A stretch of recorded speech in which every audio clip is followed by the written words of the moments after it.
Wish that I could stay in this moment forever, so I can hold you in my arms. I will carry you on my shoulders as long as I'm able. Scare the monsters under your bed. Deep and abiding, liking for you is all I need. Until my heart gives in, I will do everything I can for you. घरों में जब हम कोई चीज़ें use करते रहते हैं ना, तो उनसे बहुत जल्दी मन भर जाता है और मन करता है कि कुछ नया ले आएं, लेकिन हर बार कुछ नया लेके बिछाना और फिर कुछ दिनों बाद उसका पुराना होना बिल्कुल आम सी बात है, जिसे कि हम बार बार नहीं कर सकते हैं। तो क्यों ना अच्छा हो कि हम उन्हीं पुरानी चीज़ों को कुछ ऐसा मिक्स एंड मैच करें कि नई चीज़ें बन जाएं। तो आज के वीडियो में वही चीज़ मैं आपको बता रही हूँ। और अब मैं ना एक पुरानी बेडशीट और पुरानी साड़ी की मदद से कुछ बहुत ही बढ़िया चीज़ बनाने वाली हूँ और दोनों ही से मेरा खूब मन भर गया है और दोनों को मैंने खूब यूज़ किया है। तो चलिए शुरू करते हैं आज का video. All I need, until my heart gives in, I will do. ये मैंने ली है, देखिए, एक पुरानी साड़ी, फॉल भी लगी हुई है इसमें। और ये साड़ी ना मैंने खूब पहनी है, बहुत पहनी है। और ये जो है कॉटन और थोड़ी सी टिश्यू मिक्स साड़ी है। और ऐसा कुछ डिज़ाइन मैंने नहीं देखा है, क्योंकि ये जो साड़ी है 6 मीटर की है। मैं इसको हाफ करूँगी तो ये करीब 12 मीटर लेंथ की हो जाएगी। और इसका मैं यूज़ करूँगी एक बेडशीट बनाने में, और इससे मैं बनाऊँगी बेडशीट की स्कर्ट या रफल्स या फ्रिल, जो कि बेडशीट के चारों ओर बनती है। लेकिन इसको हाफ करेंगे, 12 मीटर बड़े आराम से हो जाएगी। वैसे 5.5 मीटर की साड़ी होती है। इसका जो ब्लाउज पीस है वो इसी में है, इसीलिए मुझे लग रहा है कि करीब 5.25-6 मीटर की साड़ी होगी। तो अगर 5.5 मीटर की साड़ी है तो भी वो बहुत बढ़िया है, काफ़ी ज़्यादा कपड़ा उसमें बन जाएगा। तो ये हो गई साड़ी, देखिए, पुरानी।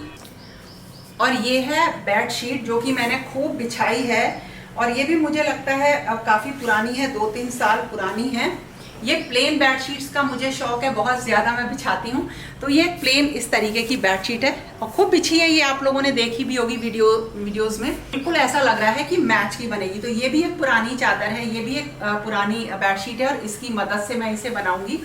और अगर आपके पास अगर एक बेडशीट ये है और एक ऐसी ही कोई पुरानी बेडशीट है, तो आप 2 बेडशीट से भी इसको कर सकते हैं, सेम कलर से कर सकते हैं।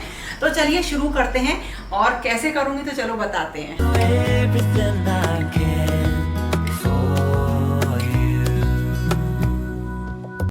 आप लोग मेरे से मेरी सिलाई मशीन के बारे में पूछ रहे थे। तो मेरे पास उषा की वंडर स्टिच सिलाई मशीन है, जो कि ऑटोमेटिक है। और इससे पहले मेरे पास हाथ से चलने वाली मशीन थी, जो कि परफेक्टली काम करती थी। और अपने घर का करीब 90% सामान मैंने उसी मशीन से बनाया था, और वो मुझे आज भी बहुत पसंद है। तो अगर आप बिगनर हैं तो उस मशीन से स्टार्ट कर सकते हैं। और अगर आप इस तरह से ऑटोमेटिक मशीन लेना चाहते हैं तो ये वाली मशीन जो उषा की है, ये मुझे बिल्कुल पसंद है, काफ़ी पसंद है। काफ़ी सारे काम इसमें हो जाते हैं।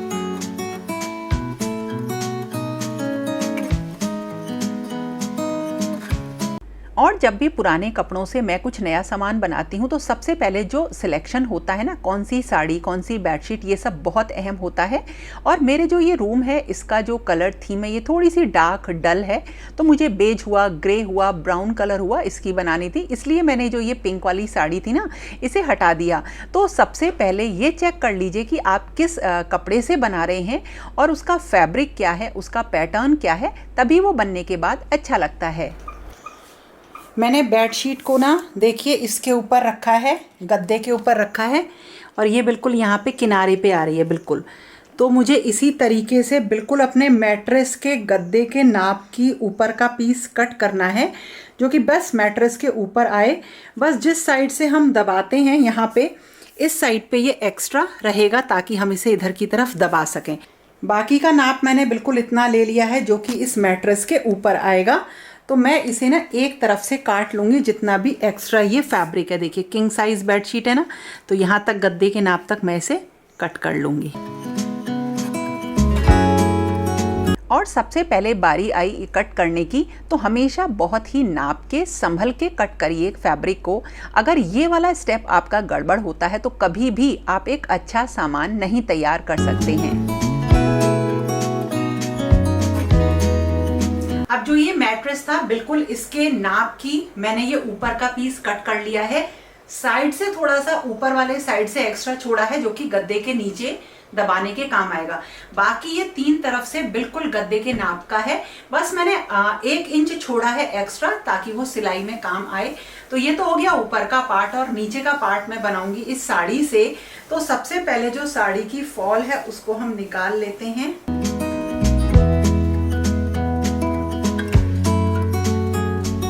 मैंने जो ये साड़ी ली है ये ली है थोड़ी सी मतलब डार्क शेड की, और थोड़ी सी प्रिंटेड भी है क्योंकि मेरी बेडशीट प्लेन है और आप किसी भी तरह की साड़ी ले सकते हैं इसमें। और ये देखिए ये मैंने जो नापा जो स्कर्ट बनाने के लिए या फ्रिल बनाने के लिए, तो अगर थोड़ी बहुत मतलब ऊंची भी हो जाती है तो कोई दिक्कत नहीं है। और जब साड़ी को मैंने डबल किया तो वो परफेक्टली हाइट के अकॉर्डिंग, जो बेड की हाइट है उसके अकॉर्डिंग आ गई। वैसे जो स्टैंडर्ड हाइट होती है फ्रिल बनाने की या बेड के स्कर्ट बनाने की वो 18 इंचेस होती है। और अगर आप सेम कलर का फैब्रिक लेंगे तो ये बेडशीट बहुत अच्छी बनती है। तो अगर आप नए कपड़े से बना रहे हैं तो सारा कपड़ा आप बिल्कुल न्यू लीजिए, और उसे कैसे बनाएंगे उसके लिए आप मेरे कुछ पुराने वीडियोस को चेक कर सकते हैं बेडशीट बनाने के।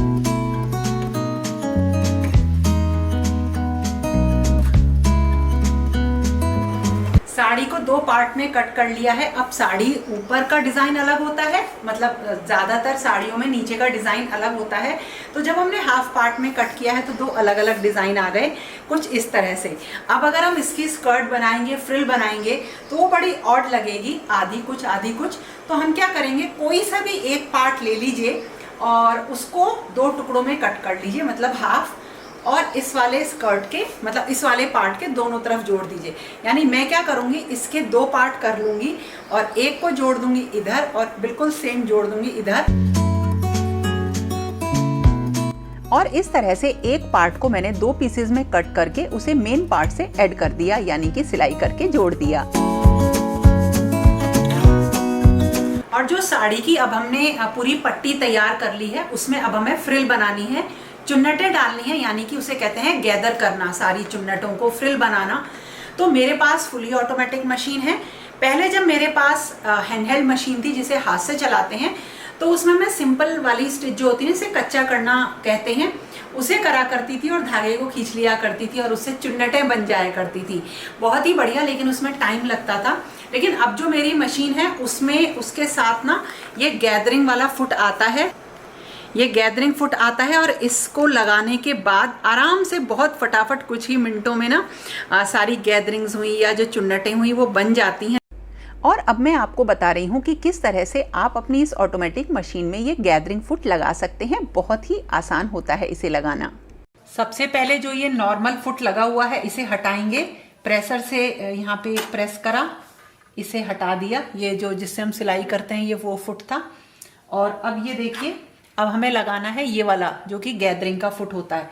तो उसके लिए यहाँ पे एक स्क्रू दिया हुआ है, इसे एंटी क्लॉकवाइज डायरेक्शन में हम घुमाएंगे और इसको हमें ढीला करना है। ये पूरा फुट हट जाएगा यहाँ से, फिर ये पूरा लगेगा। इसकी मदद से एंटी क्लॉकवाइज करके खोलेंगे। देखिए ये गिर गया ना नीचे, ये आ गया। इसको क्या करेंगे, इस तरह से लगाएंगे। देखिए ये जो फुट है ना इस तरह से लगाएंगे, क्योंकि यहाँ पे गैदर बनेंगी इसमें, तो हम इसे ऐसे ही लगाएंगे। ये देखिए यहाँ पे आ गया है, और अब मैं इसे क्लॉकवाइज घुमा के कस दे रही हूँ। ये कस दिया देखिए, और ये हमारा तैयार हो गया फुट पूरा, देखिए अच्छी तरीके से। और अब हम यहाँ पे मैं सेटिंग बता देती हूँ आपको। और यहाँ पे इसे चेंज नहीं किया मैंने, टेंशन को 3 पे ही रख रखा है जिस पे मैं सिलाई करती हूँ। सिलेक्टर लिया है A, और जो लेंथ है वो मैंने 4 ली है। और इस तरह से अब मैं जो हूँ इस पे सिलाई करूँगी। और अगर आप सिंपल मशीन से बना रहे हैं फ्रिल को तो बस हाथ से आपको कच्चा करना है और ये वाला स्टेप आपको नहीं करना है। और हाँ, जब कभी भी आप इस गैदरिंग फुट का यूज़ करते हैं तो थोड़ा सा आपको पीछे से फ्रिल जो होती हैं, स्कर्ट होती हैं, उन्हें रोकना पड़ता है, तभी अच्छे से बनती हैं। तो इस तरह से देखिए ये पूरी तैयार हो गई मेरी फ्रिल, जो नीचे का स्कर्ट वाला पार्ट है वो। और अब हमें क्या करना था, एक नाप लेना था, जहाँ से हम मोड़ेंगे अंदर मैट्रेस में डालने के लिए बेडशीट को, वहाँ पे एक मार्क लगा देंगे, क्योंकि इसी मार्क से हमको फ्रिल लगानी स्टार्ट करनी है और बाकी का पार्ट हमें छोड़ देना है। और ये वाली मार्किंग हम दोनों तरफ करेंगे और इस मार्किंग का ध्यान रखिएगा कि हमें फ्रिल यहीं से शुरू करनी है लगानी और यहीं पे जोड़ दे, मतलब यहीं पे ख़त्म करनी है। देखिए कुछ इस तरह से, तो बहुत ही आसान होता है बेडशीट को और फ्रिल को आपस में जोड़ देना। और जब ये सारे काम करते हैं तो घर के काम ख़त्म नहीं होते हैं, उन्हें भी हमें साथ साथ करना होता है। तो जैसे अब लंच का टाइम हो गया था तो सबको खाना खिलाना था और इसी बीच में मैंने रेस्ट लिया। जैसे आप लोग हमेशा पूछते हो कि किस तरह से आप काम करते हो, तो मेरे घर के काम और मेरे वीडियोस के काम सारे पैरेलल चलते हैं और दोनों ही चीज़ों को मैं इस तरह से संभालती हूँ कि कोई भी ना तो मेरा घर मेरे काम की वजह से डिस्टर्ब हो और ना ही मेरा काम मेरे घर की वजह से। तो इस तरह से दोनों को मैनेज करने की मैं कोशिश करती हूँ और कर ही रही हूँ और काफ़ी साल हो गए हैं मुझे इसी तरीके से वीडियोस बनाते बनाते। Liking for you is all I need. और अब मुझे जो है जो स्कर्ट बनाई थी, फ्रिल या रफल्स बनाई थी, उनको ऐड करना था बेडशीट में। लेकिन उससे पहले मुझे अपना दूसरा जो नॉर्मल फुट होता है जिससे सिलाई होती है उसे लगाना था और इस तरह से मैंने दोनों को आपस में अटैच कर दिया। बहुत ही सिंपल और साधारण तरीका है इस तरह से बेडशीट बनाने का और ये बहुत ही अच्छी लगती हैं। और अगर आपने जो फैब्रिक का सिलेक्शन है वो सही किया है तो ये बिछने के बाद बहुत ही रिच लुक देती हैं। तो इस तरह से देखिए ये रेडी हो गई। Until my heart gives in, I will do it. और जब मैंने इसको बिछाया तो देखिए ये कितनी सुंदर लग रही थी। और अभी मैंने इसको ना प्रेस वगैरह भी नहीं किया, धागे वगैरह भी नहीं हटाए हैं और कॉर्नर्स को भी ठीक नहीं किया है, लेकिन फिर भी ये बहुत सुंदर लग रही थी। और इसके ऊपर लेयरिंग जैसे हम करते हैं नॉर्मल, जो हम दोहर वगैरह या क्विल्ट जो भी हम ओढ़ते हैं वो हम इस तरह से डाल सकते हैं और ये बेडशीट रियली बहुत अच्छी लगती हैं, ज़रूर ट्राई करिएगा। Everything I can for you.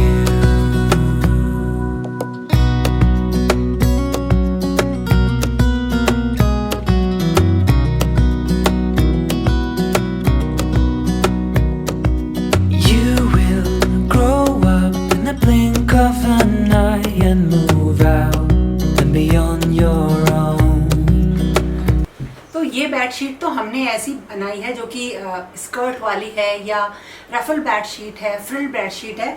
लेकिन अगर आप इसको यूज़ करना चाहते हैं तो जैसे ये हमारी गद्दा है, ऊपर मैट्रेस है, इसके नीचे बिछा देते हैं। और अगर आपका बेड मतलब प्लेन है, उसमें आगे कुछ निकला नहीं हुआ, तो पूरा बेड अगर प्लेन है तीन तरफ से, तो सबसे पहले ये बेडशीट बिछा दी जाती है, इसके ऊपर मैट्रेस रख देते हैं और फिर मैट्रेस के ऊपर, गद्दे के ऊपर जैसे आप नॉर्मल बेडशीट बिछाते हैं अंदर करके वैसे बिछाते हैं। तो जो नीचे बेड का पूरा एरिया होता है ये उसको कवर रखती हैं, इसीलिए हम इसको बोलते हैं कि ये एक्चुअली बेड स्कर्ट हम बना रहे हैं। तो जैसे बढ़िया होटल्स वगैरह होते हैं उसमें आप देखते हैं कि नीचे पूरे बेड में एक स्कर्ट रहती है, वो इसी वजह से रहती है। लेकिन जो हम लोगों के बेड रहते हैं उसमें ये आगे थोड़ा सा निकला रहता है, उठा रहता है, इसलिए इसे जो है इसके नीचे जो है हम नहीं बिछा सकते हैं। तो अब मान के चलिए जैसे ये बिछी हुई है, ये पूरा एक बेड है और इसके ऊपर अगर आप एक गद्दा रख देंगे तो ये कितनी सुंदर लगेगी तीन तरफ से। तो इसका कॉन्सेप्ट थोड़ा सा बेड स्कर्ट का ऐसा ही होता है। ये देखिए ये पूरी एक सिंगल कलर में है, ये भी बहुत अच्छी लगती है सिंगल कलर में। तो अगर आप सिंगल कलर में बना रहे हो प्लेन, तो उसका भी फायदा ये रहता है कुछ ऐसे कलर में बनाएं जिसके ऊपर आप कोई भी बेडशीट बिछाएं तो वो उसके साथ मैच कर जाए। जैसे देखिए ये एक बेज थोड़ा सा फॉन कलर में है, तो ये पूरी मतलब सेम ही है, इसमें ऊपर बेडशीट भी सेम है और नीचे जो इसकी फ्रिल्स हैं, रफल्स हैं, वो भी सेम कलर में है। तो ये भी बहुत अच्छी लगती है, तो बहुत अच्छी लग रही है ये। अभी इसमें थोड़ी सी मैं प्रेस वगैरह कर दूंगी ना, तो जो ये कॉर्नर्स हैं ये अभी सही हो जाएंगे। अभी जैसे सही नहीं, अभी मैंने एकदम जैसे बनाई है वैसे इसे बिछा दिया है। तो इसे थोड़ा सा आयरन करके, प्रेस करके अगर आप बिछाएंगे तो बिल्कुल ये परफेक्ट आती है। तो अब मैं आपको ये जो सेम कलर वाली है ये भी बिछा के बता देती हूँ। But no matter what comes और अब मैंने ये बिछाई सिंगल कलर वाली फ्रिल बेडशीट जो होती हैं, ये बहुत अच्छी लगती है, बहुत सुंदर लगती है। अगर आप सिंगल कलर में इस तरीके से अगर कुछ भी बनाते हो या बिछाते हो, मतलब इससे बड़ा सा अच्छा सा रूम लगता है, बड़ा कूल सा रूम लगता है। और जैसे अगर आपका रूम में काफ़ी ढेर सारा सामान है तो आप प्लेन बेडशीट ट्राई करिएगा। अदरवाइज़ अगर आप प्लेन ऊपर रख के नीचे बेड स्कर्ट में अगर आप प्रिंट रखेंगे तो वो भी बहुत अच्छा लगता है। दोनों ही बेडशीट बहुत अच्छी हैं। मैंने आपको 2 डिज़ाइन दिखा दिए, तो आप इस तरह से चाहें तो नया फैब्रिक लेके बना सकते हैं या पुराने कपड़ों की मदद से भी ट्राई कर सकते हैं। बहुत अच्छी लगती हैं, इन्हें ज़रूर ट्राई करिएगा। और सबसे अच्छी चीज़ है कि इनको बिछाने में बिल्कुल भी टाइम नहीं लगता है। Your way, I will stay right here beside you to catch. और फिर हम आ जाते हैं उसी काम पे, अपने घर के काम पे। एक दिन का काम उसी दिन ख़त्म करना इसलिए भी ज़रूरी होता है क्योंकि दूसरा दिन फिर कुछ नया काम, नई जिम्मेदारियां लेकर आता है। तो आज का काम आज ही ख़त्म करना होता है। तो जितना भी सामान फैलता है वीडियोस बनाने के लिए वो काफ़ी सारा हो जाता है, क्योंकि हमें मशीन ऐसी जगह रखनी पड़ती है ताकि कैमरा की मदद से मैं आपको एक सही चीज़ दिखा पाऊँ। अदरवाइज़ तो आप इस मशीन को कहीं पर भी कैरी करके रख सकते हो। तो इस तरह से मेरा आज का काम ख़त्म हुआ। आप लोगों को आज का वीडियो कैसा लगा ज़रूर बताना, और अगर पसंद आए तो लाइक कमेंट शेयर करना दोस्तों बिल्कुल मत भूलना। और हाँ, ये सारी चीज़ों के छोटे छोटे शॉर्ट्स बना के मैं इंस्टाग्राम पे भी डाल रही हूँ, तो अगर आपने मुझे वहाँ फॉलो नहीं किया है तो इंस्टाग्राम पे भी मुझको ज़रूर फॉलो करिएगा। तो फिर मिलेंगे एक नए और इंटरेस्टिंग वीडियो के साथ। तब तक के लिए okay friends, thank you and bye bye. Until my heart